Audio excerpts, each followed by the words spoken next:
Good morning. My name is Paul Fouth, and I'm the administrator of a residential habilitation program in Boise, Idaho. This program provides supported living services to individuals who have experienced traumatic brain injuries and allows them to live independently in their own home.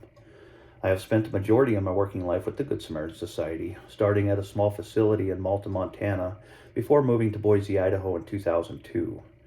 I worked the majority of my career as a CNA before moving up to serve as administrator of this program 6 years ago. As we approach Thanksgiving, I can't help but give thanks for the people that have impacted my professional career and share with you the traits that have made them into my role models. The first individual was an LPN at the Good Samaritan in Malta, Montana, where I worked. He taught school Monday through Friday while working full-time night shifts at the nursing home.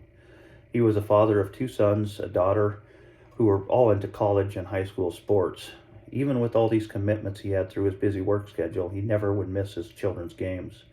He always put the needs of his family, staff, and residents before his own and showed me the importance of serving others.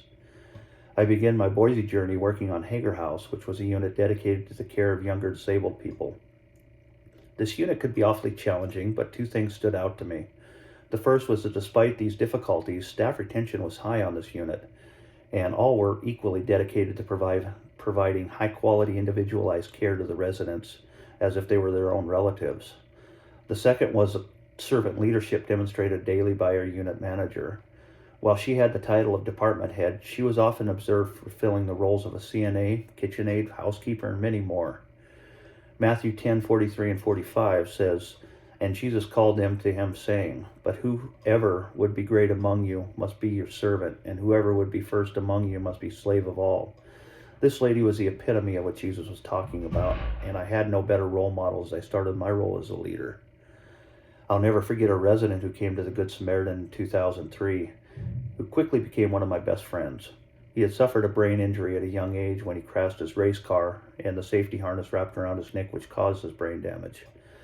Due to the accident, he battled with severe depression up until his death in 2017. But even during his lowest moments, however, there was one constant that would always put a smile on his face, and that was the opportunity to help others. While at the facility, he would gladly use his electric wheelchair to run errands for other residents. I'll never forget how he would beam when telling me about his volunteer work with the Catholic Diocese on Sunday mornings at the local hospitals or helping out at the food bank. For him, the service of others overrode any depression or disability that life threw at him. All these memories are joined by thousands of times that people demonstrated true servitude, and reminds me of the story of Jesus washing his disciples' feet. Walking in sandals on the filthy roads of Israel in the 1st century made it imperative that feet be washed before a communal meal, especially since people reclined at a low table and feet were very much in evidence. When Jesus rose from the table and began to wash the feet of his disciples, he was doing the work of the lowliest of servants.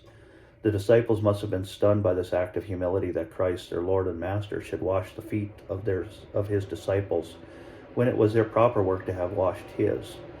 But when Jesus came to earth the first time, he came not as king and conqueror, but as suffering servant of Isaiah 53. As he revealed in Matthew 20:28, he came not to be served, but to serve, and to give his life as a ransom for many. The humility expressed by this act with towel and basin foreshadowed his ultimate act of humility and love on the cross.